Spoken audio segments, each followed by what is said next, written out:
Hey guys, welcome to Through the Bible Verse by Verse, a plain and simple study of the entire Bible, book by book, chapter by chapter, and verse by verse. We are starting in 2 Kings. I would say it is a new book, but in reality it is not. In other words, the original writings of 1st and 2nd Kings, just like 1st and 2nd Samuel and 1st and 2nd Chronicles, were actually one book. No, but each book was one. The translators over time separated the books. Also remember, even the name, the titles in and of itself, they're not necessarily the titles that the books are. So when we say, for example, 1st and 2nd Samuel, that's a title given by the translators. For example, 2nd Samuel actually takes place after the death of the prophet Samuel. So in other words, the titles in the titles of the books, and that's any book, pretty much any book for the most part, in and of itself is not inspired. So the Chronicle of the Kings, and as I said, so we're trekking through. We're trekking through the chart of the kings. Let me pull this up because I actually found another chart that I'm going to that's even better. But these are let's see here. Okay, these are the kings of Israel.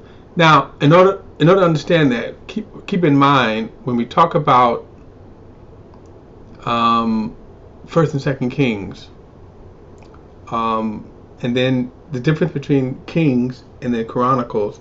Again, titles not necessarily inspired, but the focus on one. So Kings, as we're charting through, focus primarily on the kings of Israel, the northern tribe.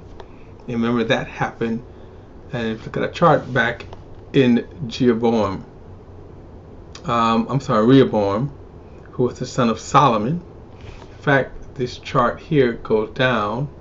So if you look at Rehoboam, he was the son of Solomon. Because of his foolishness, he divided the nation, and ever since then there have been two kingdoms. If America, this is a sidebar here, if America wanted to learn any lesson from a civil war, since they didn't learn from the first one, because you have people today that are entertaining a civil war, secessions, things like that. A divided nation is never good. So from this time, it was never good. So as far as Israel is concerned, it was just never good. When Rehoboam in his foolishness rejected the wise advice to lighten the load, he scorned the people, and the people left. Now this was also a prophecy given to Jeroboam, and he became he became the first king of the northern tribes, or the divided Israel nation. So the writings of the kings focus primarily on then the kings of Israel, but as we're reading, of course, you see this overlap where it talks about the kings of, it gives you the birth and reign, a little description of the kings of each kings, but the primarily focus, in other words, you look at the storyline, the narrative focus primarily on Israel, the northern tribes. When we get to the Chronicles, okay, it's going to focus mainly on the kings of Judah. And one of the important reasons to understand about that is the bloodline of Jesus is really what is important here, but more on that when we get to the kings of Chronicles. So what we kind of see is this overlapping of the kings. I like this chart because look at the timeline here. So Jeroboam came around 931 BC. So you start with the birth of Christ, right, or Christ. So we are in the year 2022. So that means if you start with the birth of Christ and then you start moving forward, that's how we get to 2,000 years. Well, the timeline here, if you start with the birth of Christ, but you move back, so you there's a 500-year gap between the last book of the Old Testament and the New Testament. But we do have genealogies, and you can see more of those genealogies in, for example, Luke. Okay. But this is the kings here, and so if you can see, as we're right at the death of Ahab, and so as we can see, the death of Ahab is about 874 BC. And so as far as the timeline, I don't know if these timelines are exact. In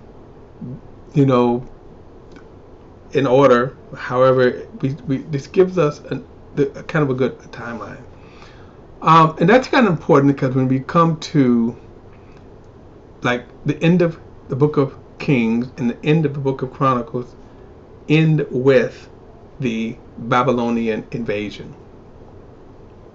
and so that's important because so when you look at where am I at here? Zedekiah, right? So Zedekiah, let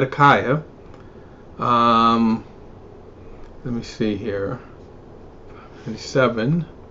I'm gonna do something right quick, since I'm not that great in math. Okay. About 300 years. We're talking about a 300-year period around this time, from Rehoboam to the Babylonian exile. I'll get more into that later in a later study, because the Babylonian exile changes everything. But by the way, we're on path to this great destruction. Okay, and you can see the difference with the different wickedness of men, the different wickedness of the kings of Israel. All right, so First Kings closes off with the destruction of Ahab. Okay, the destruction of Ahab, and there he is here.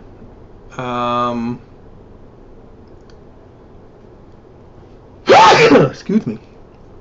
Okay, so the destruction of Ahab. So we're going to pick it up with his son,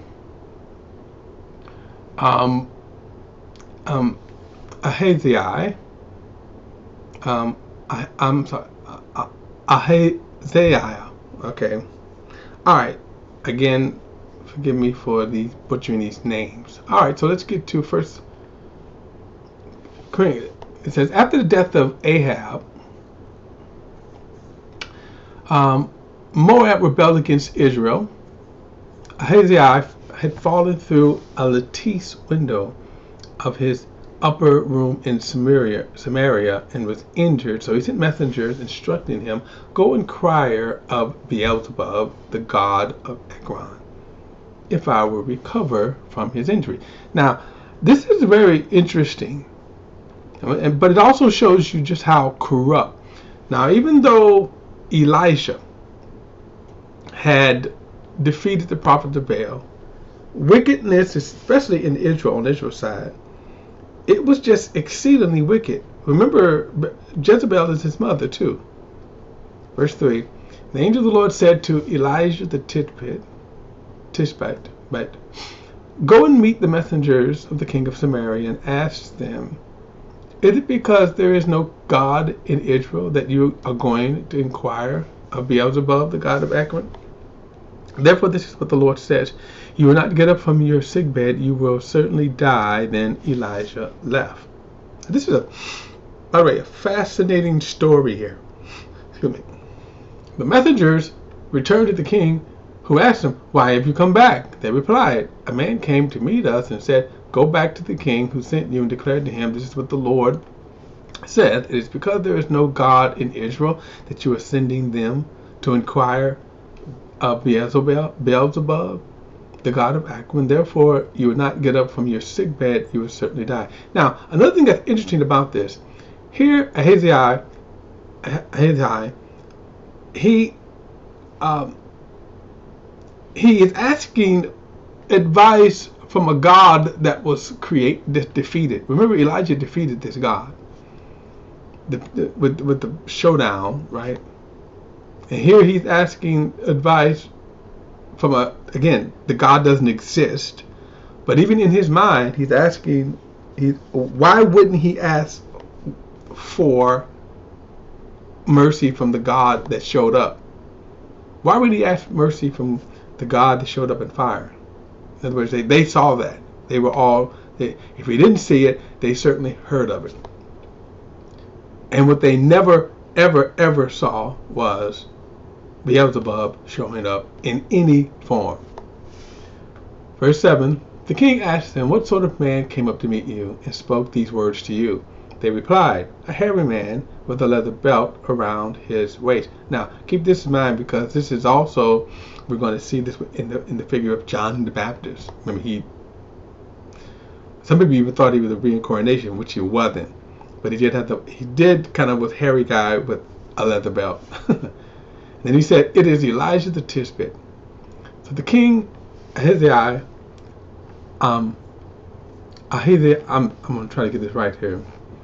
Ahaziah, anyway, sent, so King Ahaziah sent the captain of 50 with his 50 men to Elijah. And when the captain went up to him, he was sitting on top of a hill. He announced, "Man of God, the king declares, come down." Now, what's kind of interesting is how they address him. What's going to be more interesting, of course, is his reply. Verse 10, Elijah responded to the captain of 50, "If I am a man of God, may fire come down from heaven and consume you and your 50 men." And the fire came down from heaven and consumed him and his 50 men. So the king sent another captain of 50 with his 50 men to Elijah, and he took in the situation and announced, "Man of God, now this is what the king says, come down immediately." Elijah responded, "If I am a man of God, may fire come down from heaven and consume you and your 50 men." So a divine fire came down from heaven and consumed him and his 50 men. Now, at this point here, it is amazing to me that the king is not getting it. So at this point, 100 men, right? 100 men are gone, and they are destroyed by the fire of God. In other words, the prophet demonstrates that he is a prophet, but no one's repenting. That's to me more amazing. The sinful nature of man. That's more amazing. Verse 13. Then the king sent a third captain of 50 men with his 50 men, and the third captain of 50 went up and fell on his knees in front of Elijah and begged him, "Man of God, please let my life and the life of these 50 servants of yours be precious in your sight." Now, just think about this for a moment. The other two kind of came up and certainly were more arrogant, right? They died. 100 men, right? Maybe more like 102 men if you count the captains, right? This captain here says, "Oh my God, this man had just sent me to my deathbed, but he comes and he asks mercy." Now, I've been saying this throughout our study, that the Old Testament, by foolish people, in my opinion, ignorant people, have given what they call the God of the Old Testament. They have misrepresented him. Now you may go, well, wait a minute, how could this be when fire literally came down from heaven? And that is true, because God judges the wicked. God judges the wicked. But if you always notice, when people humble themselves before God, how God is always merciful. In other words, God is more merciful than he is judgmental. In other words, judging is the last resort. He would much rather have mercy. And so this guy came down and fell and humbled himself, and God had mercy. Verse 14, already fire to come down from heaven and consume the first two captains of 50s with their 50s. But this time let my life be precious in your sight. And the angel of the Lord said to Elijah, go down with him and don't be afraid of him. So he got up and went down with him to the king. And Elijah said to King Ahaziah, this is what the Lord says, because you have sent messengers to inquire of Beelzebub and the god of Ekron, is it because there is no God in Israel for you to inquire of his will? You will not get up from this sick bed, and you will certainly die. Now at this point, shouldn't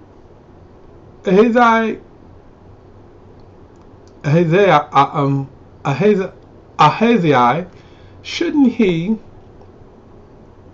having seen that two men, now watch this here,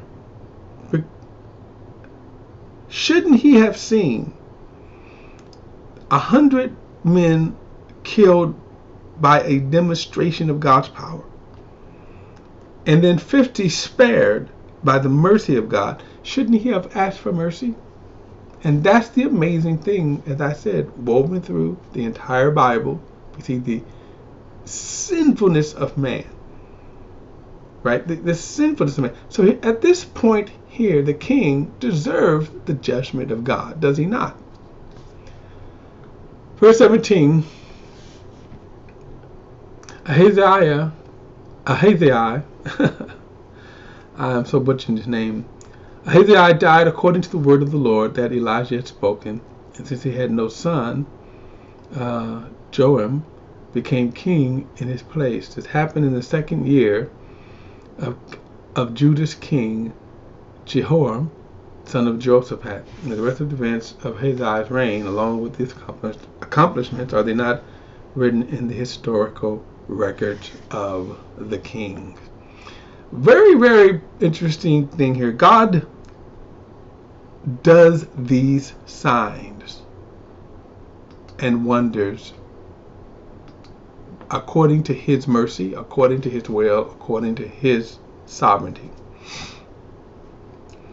What is interesting is that mercy is never owed anyone, but God always has mercy.